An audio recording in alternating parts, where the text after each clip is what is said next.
দেশের বিচার ব্যবস্থা যতক্ষণ পর্যন্ত সফল না হচ্ছে ততক্ষণ পর্যন্ত সেই দেশে গণতন্ত্র কখনো সম্ভব নয়।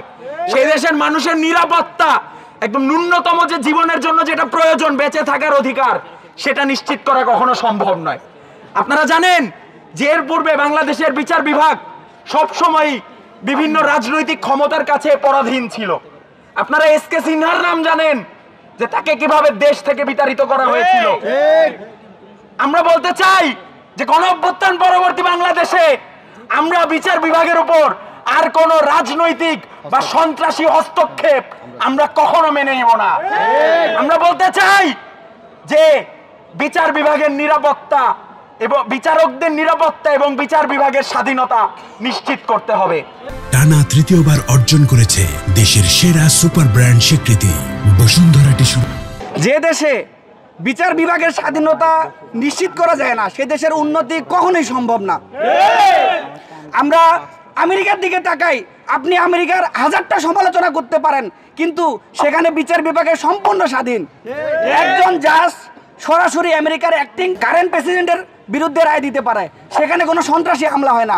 অথচ বাংলাদেশে একটা মহানগর এলাকা একজন দায়রা জজ, যাকে একজন দায়রা জজ হচ্ছে একটা জেলার সকল গুরুত্বপূর্ণ ক্রিমিনাল মামলাগুলো ডিল করেন, তার বাসায় গিয়ে, এবং আরও দুঃখজনক বিষয় যে তিনি একজন গ্রেড 1-এর কর্মচারী, গ্রেড 1-এর সরকারি কর্মচারী, অথচ সরকার তাকে ভাড়া বাসায় থাকতে বাধ্য করতেছে।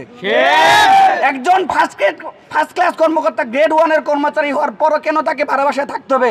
কেন সরকার তার নিরাপত্তা নিশ্চিত করতে পারবে? বাংলাদেশের সকল জনগণের এই ইন্টারিম সরকার থাকা সত্ত্বেও আমরা দেখতে পাচ্ছি বাংলাদেশে বিভিন্ন জায়গায় যে ধরনের নৃশংস ঘটনা ঘটছে তা আমাদের মনে মর্মাহত করছে।